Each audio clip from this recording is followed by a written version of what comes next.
하나님께서 출애굽 2세대, 이제 하나님의 그 다음 구간을 달려갈 믿음의 세대, 특별히 여호와의 군대의 그 수를 세는 장면이 어제와 오늘 본문으로 이어지고 있습니다. 하나님께서 언약을 신실하게 그리고 열심히 그 언약을 성취해 가시고 그 약속의 땅을 바라보며 이제 여호와의 군사로서 여호와의 땅, 여호와의 나라를 그 땅과 그 백성 가운데 성취하고 이루어야 될 사명이 이제 다음 세대들에게 주어졌습니다.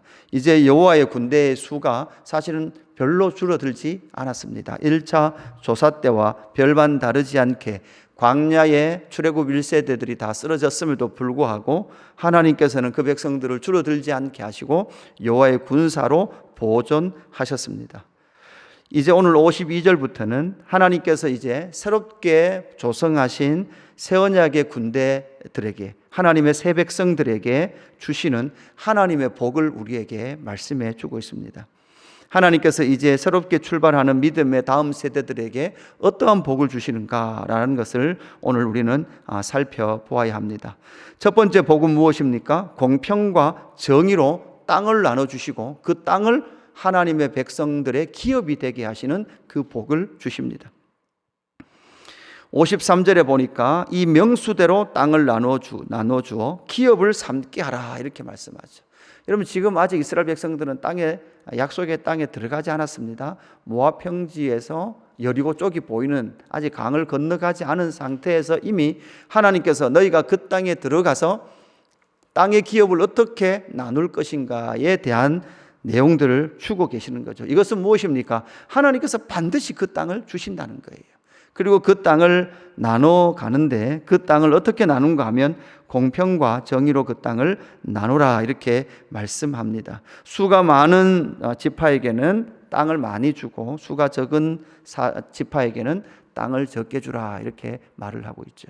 그런데 여러분, 뒤에 또한 그렇게 하지만 제비를 뽑아라. 제비를 뽑는데 또 수가 많다 그래서 또 제비 뽑아서 이렇게 주지 말고 어떻게든 수가 많은 자에게는 큰 땅을 주고 많은 땅을 주고 수가 적은 자에게는 땅이 적게 배분되는데 중요한 것은 무엇입니까? 땅의 위치죠. 땅의 위치. 그러니까 수가 많다 그래서 우리가 좋은 땅 이렇게 가져가서는 안 된다라는 것입니다. 여러분, 아직 이스라엘 백성들은 그 땅에 들어가서 그 땅이 어떠한지를 정확하게는 모릅니다. 정탐한 자들에 의해서 아마 그 땅을 소식을 듣고 있겠죠. 여러분, 사실 그렇습니다. 땅은 사실 크기도 중요하지만 땅은 뭐가 중요합니까? 위치가 중요합니다. 그죠? 네. 어디에 있냐 따라서 한 평이 3만 원 하기도 하고 어디 있냐 따라서 한 평이 2천만 원 하기도 합니다. 제가 어릴 때 그런 기억이 나는 것 같아요. 시골에 이렇게 논이 막 이렇게 좁았던 논들을 막 이렇게 해서 경지 정리라는 것을 하죠. 넓은 1000평짜리 땅을 만들죠. 근데 딱 만들고 나면 이제 내 땅이 어딘가 가지고 싸우기 시작합니다. 옛날에 하늘에서 비가 내렸을 때의 논은 어떤 논이 좋은가 하면 막 논 중간에서 막 이렇게 물이 솟는 그런 논이 좋았어요. 그래야 이제 하늘에 비가 안 와도 농사를 지을 수 있으니까. 비가 오면 물이 다 빠지는 논들은 별로 인기가 없었어요. 그런데 무엇이 해결됐습니까? 그러니까 농수가 딱 해결되고 나니까 막 서로 싸우면서 저기 물 나는 땅을 가져갔던 분들이 나중에는 이제 무슨 문제가 생기는가 하면 물의 문제가 해결되니까 이제는 물이 잘 빠지는 논이 훨씬 인기가 좋아지는 거죠. 이것처럼 땅의 위치는 공평하게 무엇을 통해 뽑으래요? 제비 뽑기를 통해서 뽑으래요. 그래서 하나님께서 자기 백성들에게 공평과 정의로 하나님께서 땅을 나눠주시는, 이렇게 하나님의 주시는 그 땅이 그들의 무엇이 됩니까? 기업이 되는 그 복을 얻게 되었다라는 것이죠. 두 번째 복은 무엇입니까? 이스라엘 백성들에게 레위 지파를 주시는 그 복을 얻게 됩니다. 57절에 보니까 레위로 계수된 자들의 종족은 이러하니 이렇게 말씀을 하고 있죠.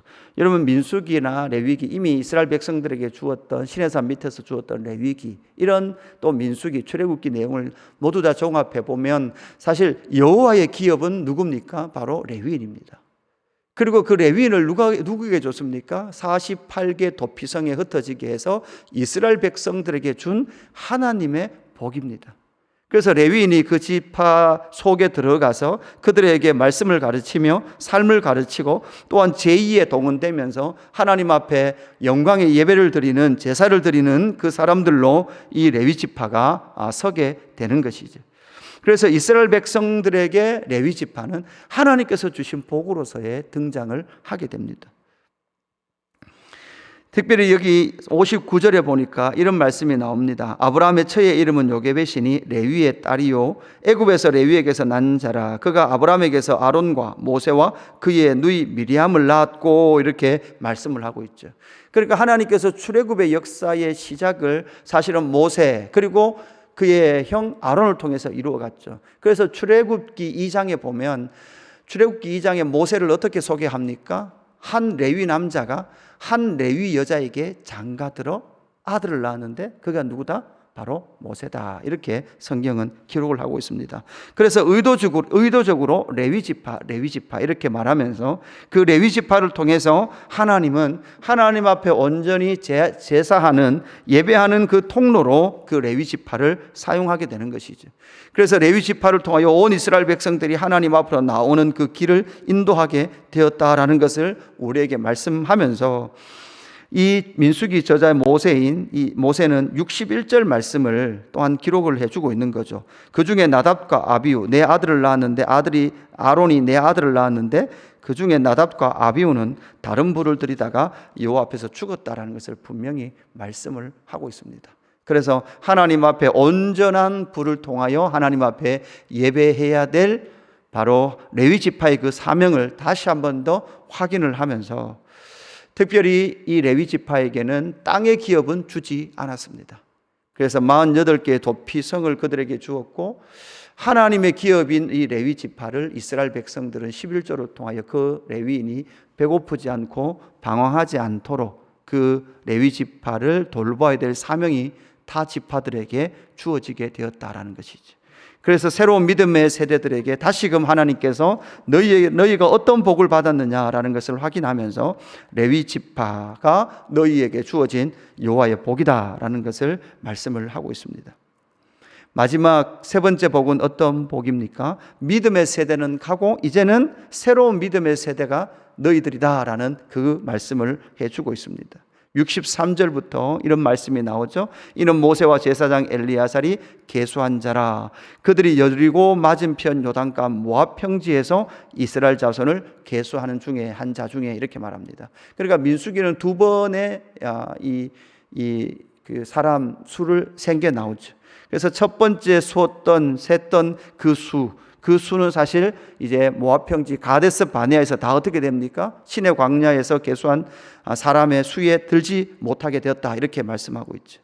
그래서 이 신의 광야, 신의 산에서 계수했던 이 사람들은 모압 평지에서 계수한 자들과는 전혀 다른 세대라는 것이죠. 이것은 우리가 잘 알듯이 가데스 바네아에서 출애굽 1세대들의 그 믿음 없는 세대들은 다 뭐 했습니까? 가데스 바네아에서 죽게 되죠. 그래서 그 신의 광야에서 계수한 사람은, 이스라엘 자손은 한 사람도 지금 모압 평지에서 계수한 자의 수에 들지 않았다라는 사실입니다. 신의 광야에서 계수한 사람들의 특징은 믿음 없는 세대였죠. 결국 믿음 없는 세대, 그 세대는 광야에서 죽었고, 이제는 여호수아와 갈렙, 하나님께서 약속하신 대로 믿음으로 반응했던 여호수아와 갈렙만이 하나님의 새로운 언약의 백성 속에 들어있는 그 모습을 우리는 보게 됩니다. 여러분, 우리는 이 세 번째 주신 복에서 우리는 무엇을 알아야 합니까? 우리의 옛사람과 믿음 없음은 어디에다 매장을 해야 합니까? 가데스 바네에다 매장해야 합니다. 우리의 옛사람의 모든 삶의 모습들은 바로 가데스 바네아에 매장을 해야 합니다. 사실 원죄적 옛사람은 애굽에다가 버려야 되고요. 그 다음 구원받았음에도 불구하고, 구원받은 하나님 백성임에도 불구하고 믿음 없으며 하나님을 온전히 의지하지 않았던 그 광야의 이스라엘 백성들의 모습은 가데스 바네아에다가 매장을 해야 합니다.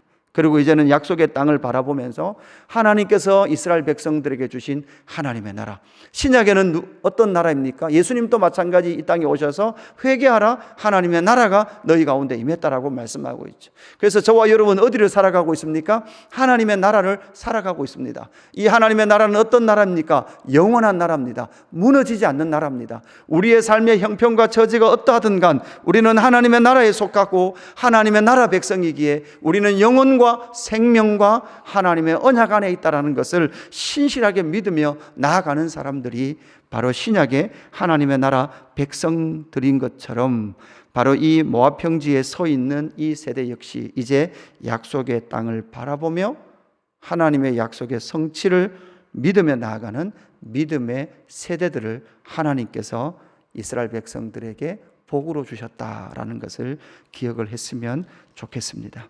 하나님께서 이제 출애굽 이 세대들에게 주신 그 놀라운 복, 여러분 이 복을 사실은 신약 백성인 저와 여러분은 얻었습니다.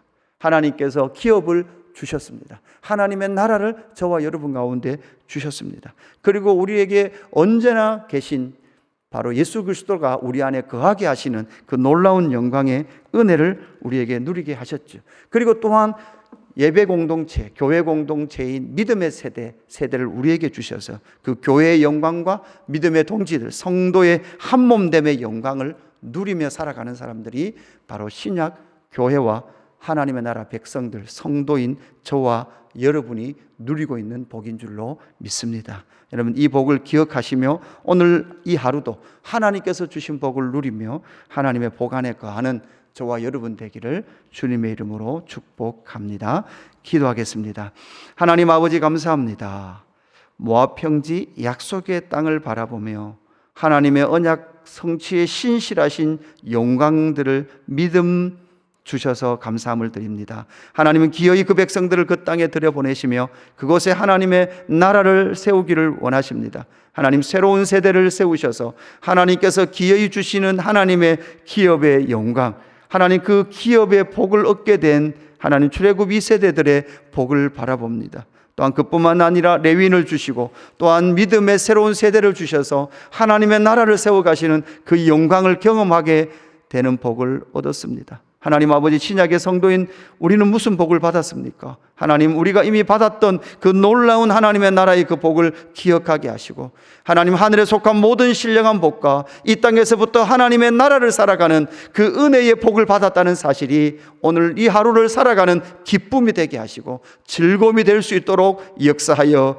주옵소서. 그래서 영원히 망하지 않는 하나님의 나라 그리고 주님의 몸된 교회 공동체를 주심을 통하여 믿음의 세대가 함께 연합하고 하나님의 나라를 함께 세워가는 그 은혜의 삶, 영광의 삶을 함께 살아가는 믿음의 지체들 되게 하여 주옵소서. 감사함을 드리며 구주 예수 그리스도의 이름으로 기도드리옵나이다. 아멘.